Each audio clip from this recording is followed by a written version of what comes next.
What's going on, everyone? This is your man, Marcus. And as you all know, I love sports.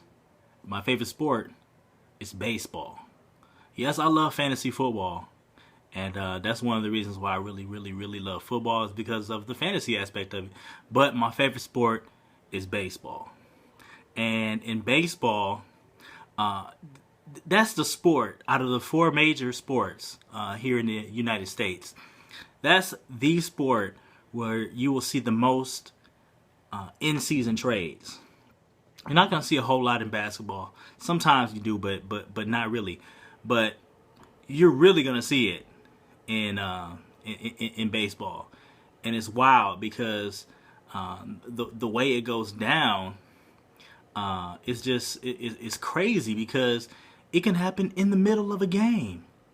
And I know I was talking with my friends this morning, and we were like, "Man, what if that happened during the game? What if we traded somebody and they had to leave in the middle of the game? Wouldn't that be crazy?" And that's exactly what happened. We picked up starting pitcher David Price from the Tampa Bay Rays. He was the 2012 Cy Young winner, so we were really excited to get him.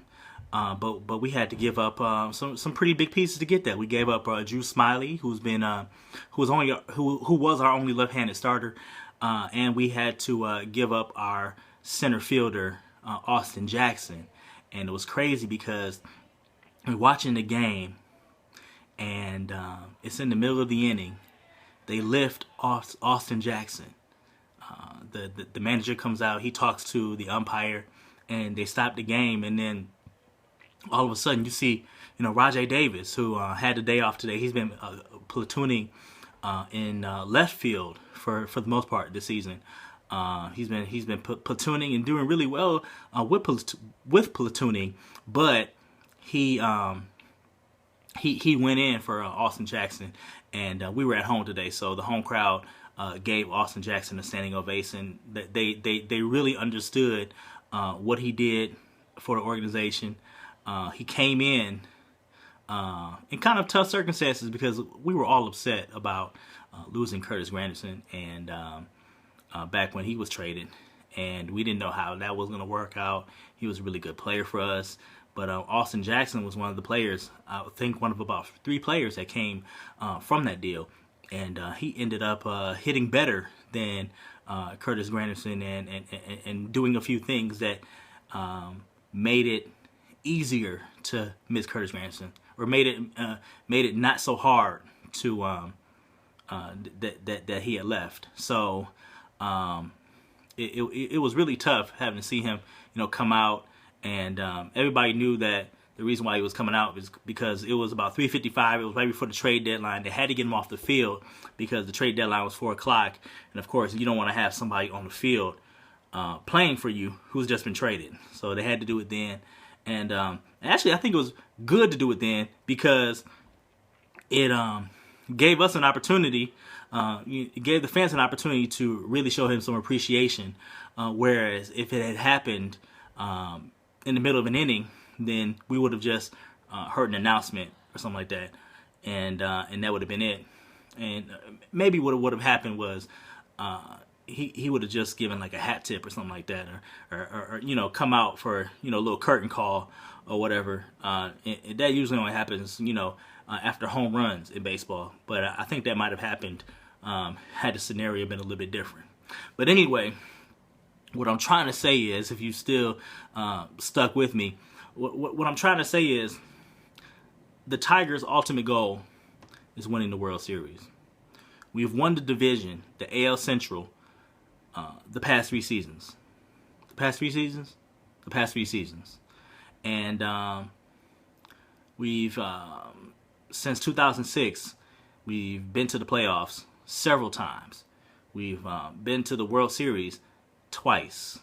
But in 8, 9 combined games, we've only won one of those games, in the World Series. And so, it's really time to step it up. Our owner, Mr. Mike Ilitch, he's old.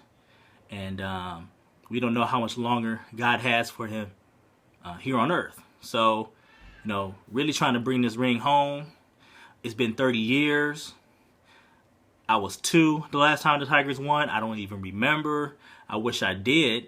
You know, by the time I started to, know who the players were and everything like that, it was around, 87, 88, 89, and the Tigers were still competitive in 87, but they ended up not being able to go to the World Series. But anyway, the point I'm trying to make is that's the ultimate goal, winning the World Series, okay? And sometimes you have to give up some major pieces in order to make that happen. And my question is, what are you willing to give up in your life to truly get to the goal that you're trying to reach in life? What is the major thing that people from the outside would say, dang, are you really trying to give that up? Wow, what is that one thing that you probably need to lay to the side in order for you to get to the next level in God? What is the one thing that you need to sacrifice in order for you to get to where you need to get to in your business? And I had to ask myself that every single day. What's the one thing that you need to sacrifice, in order for your most important relationships, whether you're married, whether you're in a dating relationship, whether you have children? What is the most important thing that you might need to lay to the side? How do your priorities need to shift in order for you to do what you need to do to be the best you can possibly be? Just a little something to think about, and just know that I'm praying for you as God reveals to you what that one thing is, and as you go on your way with doing what the Lord has called you to do, I'll be praying that the Lord will give you the strength to be able to make that sacrifice, whatever it is. And the Tigers better go on and win this World Series, because I'm tired of being almost there and not doing it. So they better go on and bring it home this year. But anyway, I'll holler at you.